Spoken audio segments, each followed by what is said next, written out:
Hello. Ha! Hello. Hey guys. It's a little bit of technology mix up. I hope everyone's doing all right. Happy Friday. So today we are going to talk about mastering milk paint on flat surfaces. Um, I was My girlfriend was visiting around top and sent me a picture of this secretary. And so it was over $4,000. So we could do that. We could totally do this finish. I'm going to teach you guys how to do it and take out the kind of mystery behind milk paint on a flat surface. It's totally doable. You can really get some great crackle, and we'll get up and close so you guys can see the finish on it. And we'll go over that. So I'm going to turn you down. You're not here to see me. You are here to see a finish. So let's do this. All right. I got a new camera stand. I've broken every single one of them. So I want you to go ahead. You're going to pull all your product together. We are going to need, if you're starting with raw wood, lucky you found a piece with raw wood. If you haven't, one step is great.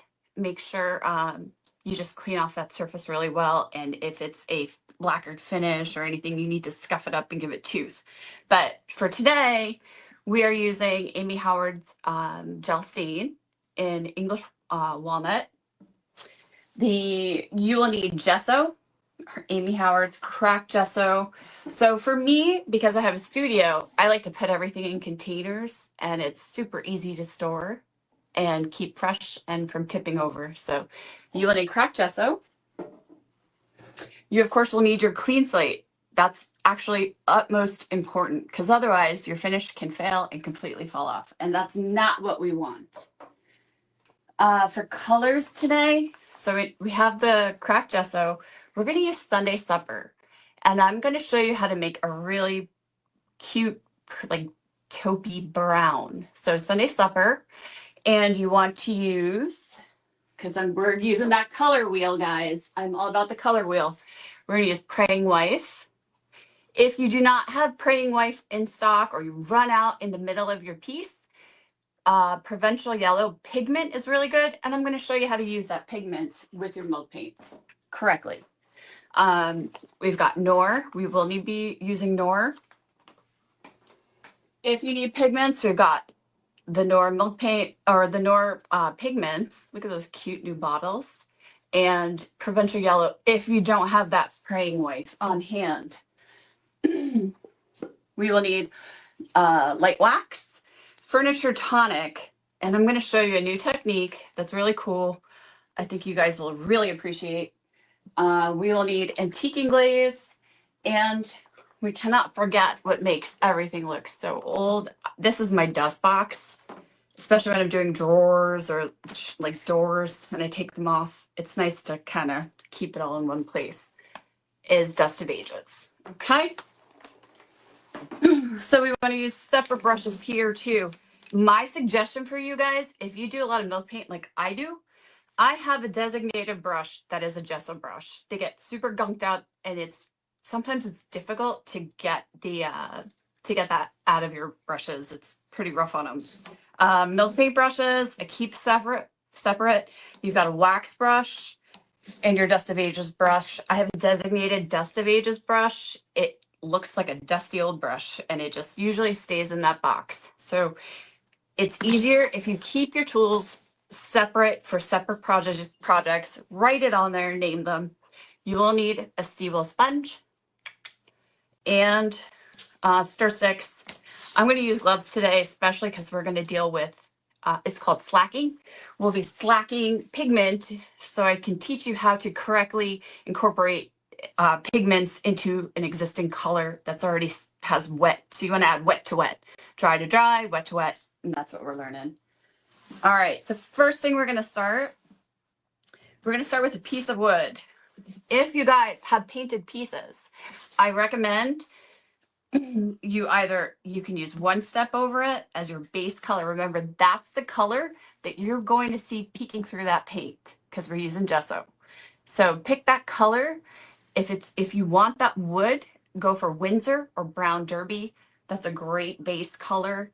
if it's a non-wood finish or if it already has paint on it and you don't want to strip it. And it kind of will add interest as you chip away the layers. So, but here we're starting with that plain wood. Here we go. Now you can change the depth of your gel stain by adding water. So the thinner you make it, the lighter it'll be, but we want that full blown brown. So we're going to be here. We're going to offload a little bit as I did. Now, you know, if this was a finished piece that we're going to seal with shellac, then go with the grain. But because we really want the wood to absorb the stain, I actually go back and forth with this and then finish it off going with the grain. So it really forces the gel stain into the wood.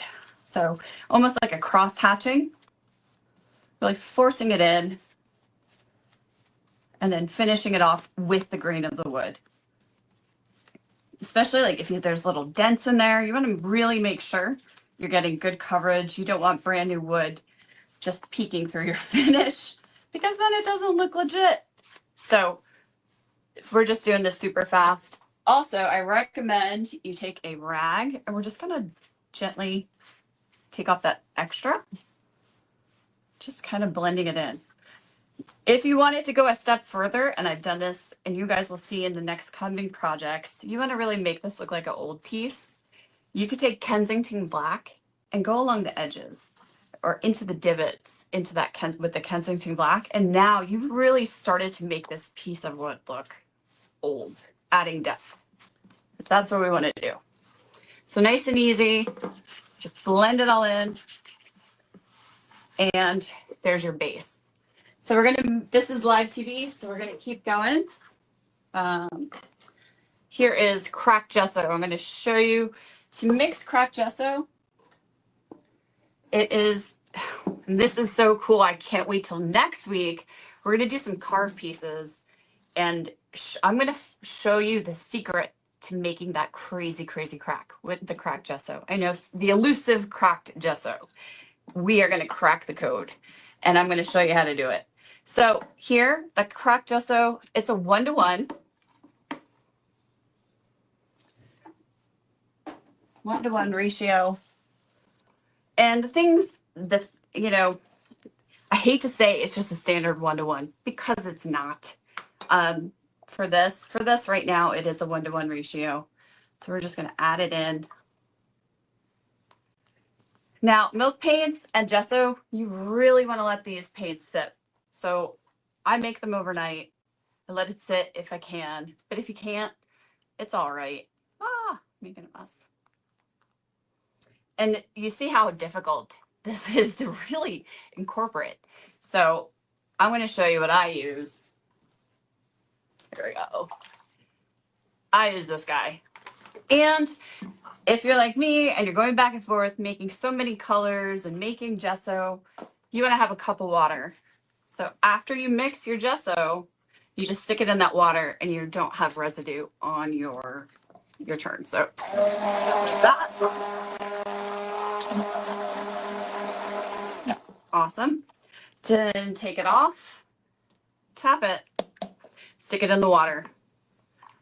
And I would try to keep that some kind of warm water, and look, it just takes it right off whatever you're working with. So otherwise, gesso is kind of a pain to get off your tools. So as you see, there's foam. We don't want to paint with foam. We want to scoop that off. What's nice about the emulsion blender is you're able to scoop. You don't want to paint with this. This is going to leave bubbles in your finish. This is going to prevent it from cracking correctly. So don't paint with this. You're going to scoop it all off into a bowl. Just like so. Okay, or you can use a cheesecloth too if you have a cheesecloth. If you don't, let it sit for about 15 minutes, come back to it, and it's like perfectly layered. You could take it right off. All right, so here we have our stain, cracked gesso. And you're gonna think this is so light. You're gonna be like, oh my goodness, it's not gonna have coverage. It's not gonna crack. I promise you, it will absolutely crack. All right, and I want to show you a little experiment because I'm all about experiments. So this side, we're not going to use any wax. We're not going to use any candle to go under this gesso. So it's just going to naturally do its own thing. What I am going to do, as soon as I find my candle here, you could use a candle, you could use wax. I will warn you, if you heat this gesso to dry it out, you're going to melt your candle. Same thing with the wax, you're going to make it run. So just be mindful of where you put it. So let's pretend this is a drawer front. Where, especially for a flat piece of wood, I'm going to show it to you. We're pretending that's a drawer front. We want everywhere. We want the edges. We want that oval eye track. Maybe there was a handle here. So maybe a little bit of a handle. But really, where's all that distressing going to come? You have to come up with an imagination of thinking about where these flat pieces were touched. So maybe one side is where, they pushed in continually. So maybe one side is more distressed than the other side. So here, maybe there was a desk on this side and they kept pushing. I'm thinking about where every time it was hit. So I'm still keeping that oval eye track, but I'm deciding where I want that to happen. Now we'll go ahead and we'll finish. And you remember, you can use wax with this too, or you can use a candle. It's up to you. Now where you put that candle, this is going to pop off immediately. Just a heads up. Everything else will be with the antiquing glaze and any other manual. So we're going to hit this with the hairdryer. Again, be mindful of where you have that wax or you have the light wax. It will melt with heat.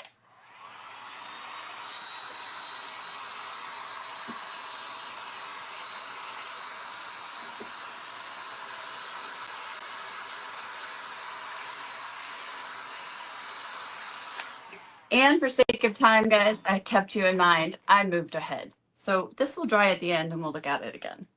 But again, ta-da, magic, television. So as you can see,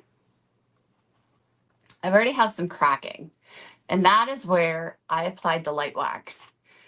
Do you see what's happening here? We're having lifting. So there is a good chance we're going to have a lot of action right there, which is so exciting. Okay. So this flat piece of wood, you're like, oh, what are we going to do with it? We got to add depth. So right now I'm going to teach you guys two colors. We are going to start with your base color. And eventually I'm going to show you guys how to do like 3 colors and 2 layers of gesso. And your piece will look like it came from the 17th century. It cracks so much. I can't wait to show you next week. I'm so excited. Okay. All right. So here is our mix. Sunday supper. Now I want you to see this color. What color is that? It is almost a purple, right? But it's not. It's not a purple, right? But what color, when you mix it with yellow, what do you get? Purple and yellow make brown. So we're going to go 2 parts Sunday supper to 1 part praying wife. And so here, look at this. This is so cool. This is so much fun. This is fun to do with your kids at home. Just let them mix. They come up with the craziest colors. So that's your color. Isn't that beautiful? Now, if you want to darken it or lighten it, you want to lighten this, you add white pigment. If you want to darken it, you're going to add a brown to muddy it. You're going to add a black to darken it. So you can, there's so many colors you can do from this color. Okay, so that's that. That's your number 1 color. Now we're going to mix up some Nor. Now, if you're like me, I like a really dark black. I love a true black. And as many of you know who have painted, my old world finishing gals, you know, this is black, but it really does want to dry a little bit more light. So I love a true black, and we're going to do a true black. As soon as I find another cup. Woo. Okay. So we have to slack the pigment. And when I say slacking the pigment, especially when it comes to blacks and reds and blues, you want to slack pigment. So we are going to add about, it looks like a quarter of a cup here of water, maybe just under a quarter of a cup. And go ahead and mix your black milk paint, Nora milk paint. It's a 1-to-1. And so we're going to mix that up. And you're going to look at it and you'll be like, Leah, that's black. Or, well, it's kind of, but is it kind of charcoal too? But we want like a super deep true black. That's cool. Okay. So that's this. Now we are going to take our pigment powder and we're going to add it in to this water. So I did 2 parts to it's about even mix. And you see, sorry, making a mess. Do you see how it doesn't actually really want to mix? So this is what happens in your milk paint. So what I would recommend is you let this sit for a little bit. Just let it sit. Let it completely absorb into the water. The longer you let your paints just kind of molecularly dissolve in the water, the truer the pigment will be. So like you might make a paint and you're like, oh wow, it's just not dark enough. But 2 hours later, your pigment, your paint's super dark. So, and this is why you want to be careful when you're coloring, because especially with pigments, you can really turn your milk paint very dark very quickly. So adding a little bit at a time, we are going to, now I want you to see the difference. Look at that. Now we're getting that really pretty true black. Awesome. And you can decide you want a little bit more. Now, what I want you to be mindful of is the more water you add to your milk paint, the more you dilute it. You thin the paint. So if you need to fatten the paint back up, go ahead and add some more Nor. And then just be mindful. And then make this more concentrated if you want it to be darker. Less water, more concentrated. Okay? Because the more water you add, the thinner, the leaner you're going to make your paint. For any of those who are into oil painting, you understand this concept. So really wanting a nice true black, and it, that's up to you how dark you want it. Since I have already mixed all our paints, we are good to go. So here we go. All right. So our first color is going to be that Sunday supper. And so after your paints have sat a while, this is what you end up with. So you're like, oh my gosh, all I see is yellow. But that's not true. So take your emulsion blender, and you can just, usually it'll break up pretty easy, or you turn it on and. All right. So I want you to see the difference from a pigment to the actual wet color. Got it? And this is where you have to think, this is what it's going to be. This is what you're seeing. This is what you just remind yourself that, because sometimes you're just like, oh my gosh, this is not the color I wanted. So again, you could do your wax resist method. You could use your light wax. Let's do the light wax. I use this a lot. Okay. And so to do that wax resist, you're just going to places where you want to add some interest. Think about the subject that you're painting. If it was a secretary, maybe it was slammed continually here, here, here. Again, so we're going to have to add uniqueness to a piece. The function of the piece is what you have to keep in mind. Yeah, there's no ornate carvings, but you're going to add interest by where you're going to antique this and where it will be touched. The colors will add intrigue. So that is key to making a flat piece of milk paint. All right, so here we go. we are going to just go over and go ahead and have full coverage. You don't want holidays because you want it to look original. So you really need to just complete coverage. Don't try to faux it because it's going to look faux. Complete coverage. Awesome. And what's nice is once you do the gesso, this really starts to just dry so much faster. So we're going to go ahead. Sorry, guys, forgive the dryer.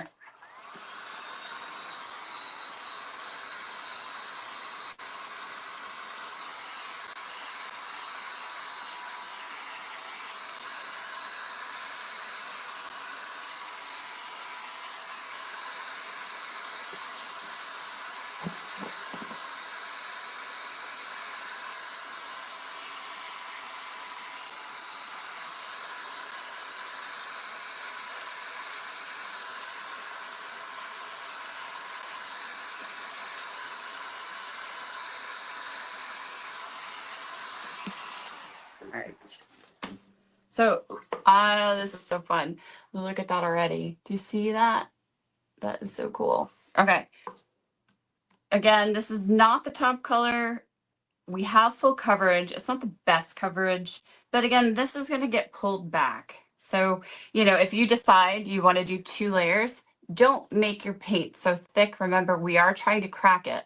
So the thicker you make the paint, the more antiquing glaze you're going to have to use and the more muscle you're going to have to use. And when you start doing that, you really start manipulating the paint too much that it does look a little contrived. I hate that word, but I know. But try to keep your milk paints. I know it's hard for some of us who have come from one step or have come from other latex or acrylic paints. We're so used to that thickness. But this, you really got to look at it like it's a watercolor. And the more you practice, I promise the better you're going to get at it. So again, we could go to the wax resist or we could do the light wax resist, and we'll do that because we're going to stay with all of Amy's products, so which are fantastic because I don't have time to do all these paints and make them. So these are like just amazing colors and great coverage and easy. Okay, maybe just a little. Okay, now we are going to move on to our black. And this is the scary part, I know, because it's so dark. Black is one of the harder finishes to do in milk paint. I think also white is a hard finish in the milk paint. So if you are killing it in the white, bravo, because that's a tough one. I'm going to add a little bit of just what's left of this pigment into my pre-existing. I really want a dark black. And I'll show you how to make it even darker, which is fun. So here we are. And we're just going to we want full coverage with this one. I know. Complete, really good full coverage because this is where we're going to be taking off all those colors. And,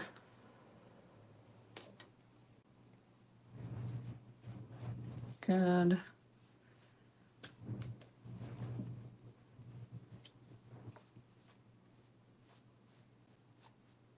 Awesome. Okay. So we're going to let this dry.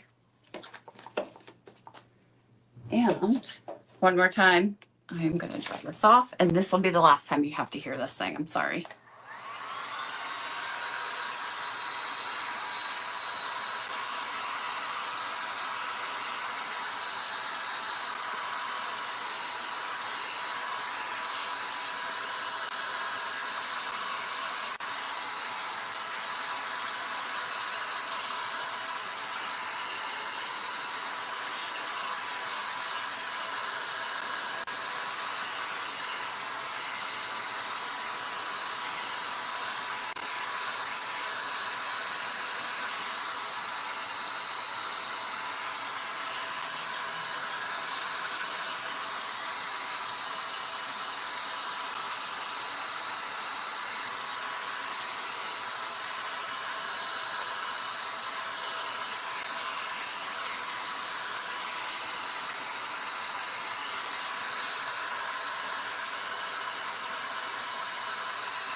All right, guys. That's enough. I can't stand that. If what I really would love for you to do is I wait every day a minimum of 6 to 8 hours in between finishes or between colors, just allowing it to completely dry. Now, the gesso, I don't. The gesso is where I'm going to show you how to manipulate that to get that crazy crack without craculure and all that nonsense. So, but anyway, so here we are. If you use the wax, what you can do before you start, if you use a candle wax, you can go ahead and just preemptively pick out where you put it. And if you used the light wax, you don't have to do this nonsense. Go ahead and pre-wet your sponge. And we are going to use some antiquing glaze. I'm going to use my bucket since I'm done with it. We're going to shake it up. This stuff is non-toxic, not going to hurt your hands. So don't worry. Okay. Here we go. So into the bowl we go. All right. Now, again, I want you to imagine, let's keep this the drawer front and we'll keep it this way. Top, top, top. Constantly pushed in, constantly pushed in. There's a knob there. They're pushing complete hand pushing drawer in. Use your hip to close the door. Maybe knead the drawer a couple times, so we're going to hit all these edges. Don't go overboard. But if you do, not to worry. You have all your pigments already here. You can recover from that. So here we go. And when you do it, I have to actually say this to myself while I'm doing it. Like, not in this, like all over. The initial passes everywhere, not just one place. And don't go in a row. I have to say that to myself. Move, move, move, move, move, move. And then you rinse out your sponge. Let that sit for a minute. What that's going to do is reactivate that milk paint. And then we'll be able to come back over it. And then it's a hit drag motion. And you're trying to get to that layer below. And then where that wax is, look, it comes right out.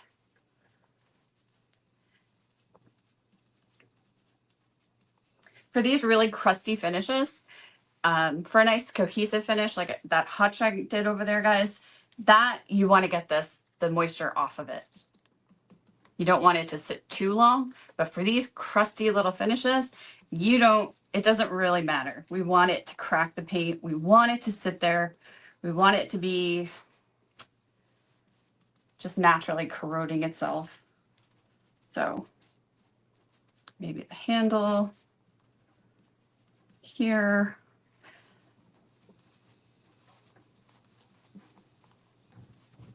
Hit drag. And again. Oh, I'm sorry, I'm shaking you guys. Woo! It's a little muscle. Okay. All right, so let's take a look at what we have. I got to look at it my way for a sec. All right, I got to see what's under here. Now, while it's still moist, you can take where did I put you? Blade. You can come through and just pull off a little bit. Okay. Maybe scuff up where that drawer knob would have been. Maybe a little bit more on one side where it was constantly pushed in, or some little kids were touching it with dirty hands, like in my house. Okay. And you just let it. All right. So believe this or not, I like this. I'm actually really happy how this turned out.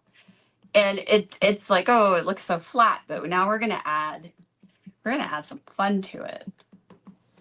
So while we let this dry somewhat naturally, I might have to hit it with the hairdryer again. We're gonna talk about some other stuff. So happy Easter for those getting ready for Easter in your Lent. Eggs are too expensive, so I'm converting this into something else. We're going to use a little bit of this black pigment. we are also going to use some of that brown we made. Okay. And we are going to use Furniture Tonic. So that's my control. This is what I'm going to use to liven up this paint. Furniture Tonic has, I want to say it's walnut in it, part of it. And I used it on this piece too, which I will show you guys. But you can use this for adding, we're going to add a little color to it. I'm looking for more spoons. Okay. So if we want it darker, we still haven't achieved as dark as we'd like. Take some pigment. We're going to put it in the side. And then you're going to use some of that oil to make a glaze. As I make a giant mess. Okay. And we're not going to use a ton of this. Do not dump this onto your furniture. You will ruin it.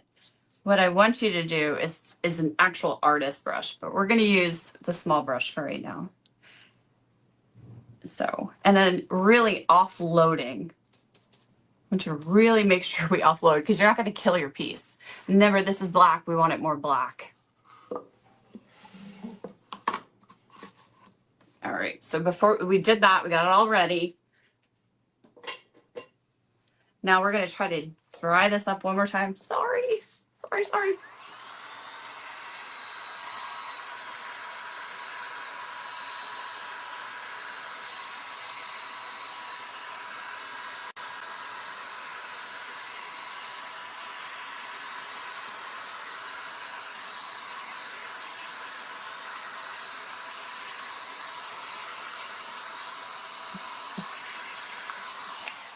I also guys want you to know if you are force drying this, there is a chance that you will make this paint lift. So because this is a crusty finish, I'm okay with that. Typically, if this is a more solid, more elevated piece, then no, you don't want that to happen. So you're going to have to let these pieces dry naturally. Oh, great. Other brush in here. Okay. And so while we do that, we need to do a wax finish. So when you use oils, you want to do it after you do the wax. And the reason why is it could penetrate too much. So I would recommend doing your wax first. So we're going to do a little bit of light wax. I know this is a dark brush. Huh? Okay. Offload a bit. And then just gently going over. Don't over wax your pieces. Not helping them. It doesn't help anything. Okay. So see, it's a lot lighter than I have originally anticipated. Do you guys see that? So now we will go back with some oils and we will just a junky brush. You can add in maybe some of the spots where it was touched a lot. You know, for hand oil tends to do this. And just let it sink in for a few minutes and see what colors are being brought out. But, you know, I wouldn't do it all over the place. Just very lightly adding in some of the Furniture Tonic. And then you could also go ahead and shadow some of this black. Offload some of that. Shadow in with the black.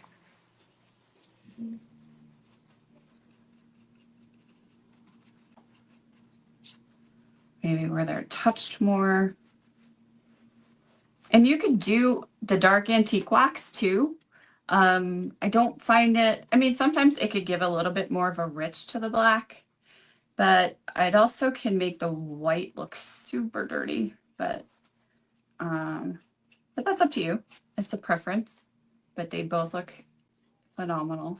So we're just adding this in and then we're just going to rub a little. So I would let this tonic sit for a couple hours on this milk paint. And then you can come back and just like you would with the wax, just creating a really pretty sheen on it because it will buff just like that. So there, now we've started to add that. Now we're going to take it a step further. We're going to add some dust of ages. Now it's not appropriate for every black piece. It's not appropriate for every old piece, but I love dust of ages. And I think with these old crusty finishes, it just looks spectacular. So we are going to add in a little bit of dust of ages. Here we go. Ready? So it's just tap, tap, maybe around the corners. And you still want to let everything dry. We're doing it fast because it's time consuming. And you're just going to let it sit for a minute. Let it sit. I let my dust of ages sit for like actually a day. I do let it sit for a day. And then you're going to just come through. Now you don't want to get rid of all the black you just really worked so hard for, but the places where there's holes or divots is a great space to get your finish. Okay. And then I would wait a little bit. You could also come back and then buff it again. We're going to go over and we're going to take a peek at the piece I did. Field trip. Ooh, sorry guys. So here is the piece.